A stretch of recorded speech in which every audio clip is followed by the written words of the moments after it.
안녕하십니까. 은혜샘 성도 여러분, 김미선 전도사입니다.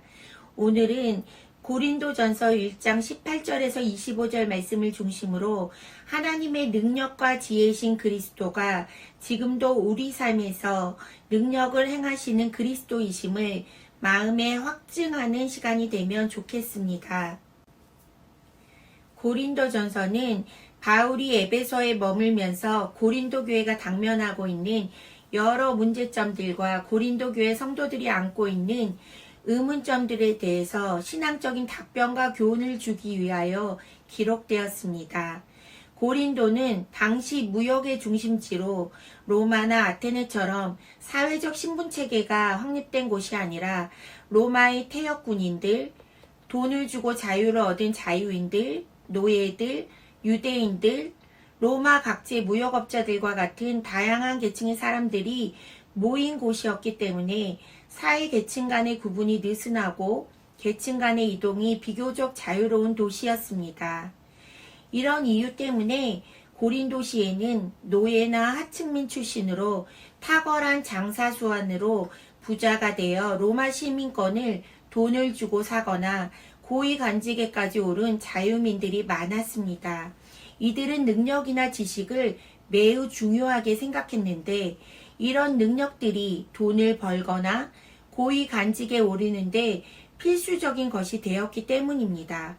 이런 분위기에서 인간의 지혜와 능력을 의지하지 않고 당시 사회에서는 수치스러운 사회적 낙오자가 되는 것을 의미했던 십자가를 바라볼 것과 하나님의 능력을 의지할 것을 말한다는 것은 고린도인들의 생활 철학과는 조화될 수 없는 것이었습니다. 오늘 본문 앞의 내용을 잠깐 살펴본다면 1장 10절부터 17절까지는 고린도 교회에 일어난 분쟁을 다루면서 고린도 교회 교인들을 책망하고 또 해결책을 제시하는 내용이 소개되어 있습니다. 바울은 17절에서 자신이 그리스도의 십자가를 헛되지 않게 하기 위하여 말의 지혜에 의지하지 않았음을 강조함으로써 고린도 교회가 분쟁을 극복하고 분열이 없이 마음을 가진 교회가 되기 위해서는 그리스도의 십자가에 주목해야 한다고 말하고 있습니다. 18절 말씀에 십자가의 도가 멸망하는 자들에게는 미련한 것이요 구원을 받는 우리에게는 하나님의 능력이라. 십자가의 도는 두 가지의 의미를 가지고 있는데 첫 번째는 교리적인 의미로 예수 그리스도는 인류를 죄와 사망의 세력으로부터 구원하시기 위해 죄가 없으신 분임에도 불구하고 죄인으로 역임을 받으시고 인류를 대신하여 인류가 받아야 할 형벌인 죽음의 형벌을 십자가 위에서 받으셨습니다. 예수 그리스도께서 십자가 위에서 인류의 죄를 대신 짊어지고 죽으셨다는 사실을 믿고 예수 그리스도를 구주로 영접하면 우리는 단번에 죄와 사망의 세력으로부터 구원을 받습니다. 그런데 십자가의 의미는 여기에서 머무르지 않고 십자가는 윤리적인 의미를 지니고 있습니다. 예수님은 누구를 위하여 죽으셨습니까? 자기 자신을 위하여 죽은 것이 아니라 인류, 곧 타인을 위하여 죽으셨습니다.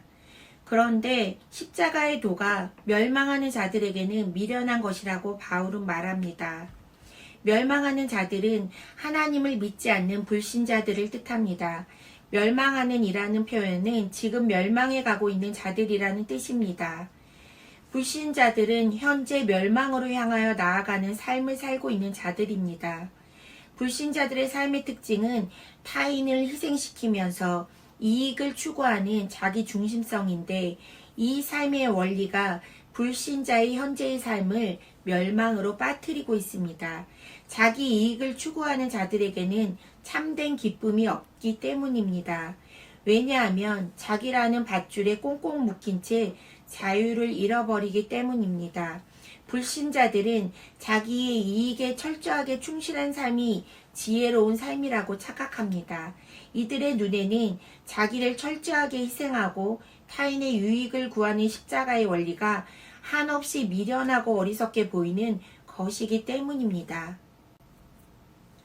구원받은 우리는 예수 그리스도를 영접한 성도들을 뜻합니다. 성도는 예수 그리스도를 구주로 영접함으로 영원히 구원받는 자입니다.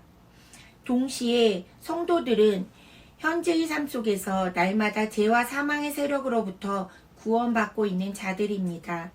날마다 구원받고 있는 자들에게 십자가는 하나님의 능력이라고 바울은 말하고 있습니다. 바울이 말하는 하나님의 능력은 이 세상에서 성공하고 번영하는 것을 가능하게 해주는 능력이 아니라 자기를 희생하고 타인의 유익을 구하는 삶을 실천하는 것을 가능하게 하는 힘입니다. 이 하나님의 능력은 세상 사람들이 미련하다고 멸시하는 십자가 뒤에 숨어 있는 것입니다. 19절에서 세상 사람들은 십자가의 도를 미련하다고 조롱하지만 하나님은 세상 사람들이 의지하는 지혜를 미련한 것이라고 조롱하십니다. 20절에 지혜 있는 자가 어디 있느냐, 선비가 어디 있느냐, 이 세대의 변론가가 어디 있느냐, 하나님께서 이 세상의 지혜를 미련하게 하신 것이 아니냐, 지혜 있는 자, 선비, 이 세대의 변론가들의 지혜가 뛰어나 말을 잘한다고 해도 하나님께서는 이 세상의 지혜를 미련한 것으로 만들어 버리신다는 것입니다. 21절에 하나님의 지혜에 있어서는 이 세상이 자기 지혜로 하나님을 알지 못하므로 하나님께서 전도에 미련한 것으로 믿는 자들을 구원하시기를 기뻐하셨도다라고 말하고 있습니다. 세상 사람들은 아무리 머리를 짜내어 온갖 구상을 다 해내도 하나님을 알 수가 없습니다. 사람들이 지혜를 짜내어 하나님을 알려고 하지만 하나님도 지혜를 발휘하여 사람들이 아무리 머리를 짜내어도 하나님을 알지 못하도록 길을 막아 놓으셨다는 것입니다. 그러니 하나님의 능력인 그리스도를 믿고 살아가는 성도들은 얼마나 하나님의 복을 받은 존귀한 존재입니까? 전도에 미련한 것이라는 것은 십자가의 도를 말합니다. 전도에 미련한 것은 십자가의 도가 미련하다는 것이 아니라 불신자들이 미련한 원리라고 생각하는 십자가의 도라는 뜻입니다. 하지만 하나님은 세상의 지혜가 하지 못한 일을 십자가의 도를 통하여 성도들을 구원하신 것입니다. 유대인은 표적을 구하고 헬라인은 지혜를 찾으나 우리는 십자가에 못 박힌 그리스도를 전하니 유대인에게는 거리끼는 것이요 이방인에게는 미련한 것이로되 24절 오직 부르심을 받은 자들에게는 유대인이나 헬라인이나 그리스도는 하나님의 능력이요 하나님의 지혜니라. 유대인과 헬라인이 하나님을 어떻게 찾는지를 보여줍니다. 유대인은 특별한 표적이 나타나야 하나님을 알 수 있다고 생각했습니다. 어떤 현상이나 예언, 기적이 나타나야 하나님을 만날 수 있다고 생각했습니다. 하지만 우리도 유대인들처럼 특별한 표적을 바라고 있지는 않습니까? 또 유대인들은 메시아를 기다렸는데 이들이 기다린 메시아는 정치력과 군사력을 갖춘 왕을 기다렸습니다. 이런 생각을 가지고 있는 그들의 눈에 초라하고 힘없이 십자가에 매달려 죽어가는 장면을 보고 하나님을 믿으라고 주장하는 십자가의 도가 하나님을 아는 일에 거리끼는 장애물이 될 수밖에 없는 것입니다. 헬라인들은 이성적인 추론과 논증을 통하여 하나님을 찾을 수 있다고 생각했습니다. 헬라인들은 사람의 몸과 물질은 악하다고 생각했기 때문에 하나님이 몸의 형체를 입는다는 것은 상상할 수도 없었습니다. 이런 하나님의 개념을 가지고 있는 헬라인들에게 하나님이 십자가에 달리신다는 것은 말도 되지 않았습니다. 더욱이 로마 사회에서는 십자가는 너무나 잔인한 형벌이어서 혐오의 대상이었기 때문에 로마 시민에게는 결코 십자가형을 부과하지 않았습니다. 이런 상황 속에서 십자가 형태를 통하여 하나님을 만난다는 것은 있을 수가 없었습니다. 그리고 헬라인들은 다른 사람들에게 인정받고 칭송받는 일에 관심을 집중했는데 자기를 희생하고 타인의 유익을 구하는 십자가의 원리는 미련한 것이었기 때문이었습니다. 하지만 바울은 십자가에 못 박힌 그리스도를 전했는데 그 이유는 십자가는 유대인이든 헬라인이든 하나님의 능력과 하나님의 지혜가 되기 때문이었습니다. 25절에 하나님의 어리석음이 사람보다 지혜롭고 하나님의 약하심이 사람보다 강하니라. 하나님의 어리석음과 하나님의 약하심은 당연히 그리스도의 십자가를 말합니다. 십자가에 달리신 그리스도를 본받아 철저하게 자기를 희생하고 타인의 유익을 구하는 삶은 세상 사람들이 볼 때는 어리석어 보이지만 자기 집착과 탐욕으로 성도들을 해방시켜 이웃을 섬기는 삶으로 나아가게 하는 진정한 지혜의 길인 것입니다. 세상 사람들의 어리석게 보이는 십자가의 도가 사실은 강력한 하나님의 능력인 것입니다. 자기를 희생하고 타인의 유익을 구하는 삶은 가장 어려운 행위이지만 이 어려운 삶을 가능하게 하는 하나님의 능력을 십자가에 나아갈 때 얻을 수 있는 것입니다. 이 능력이 바로 그리스도의 십자가 안에 감추어져 있습니다.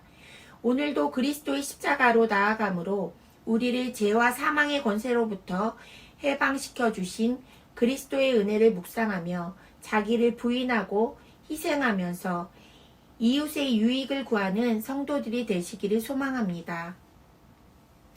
기도하겠습니다.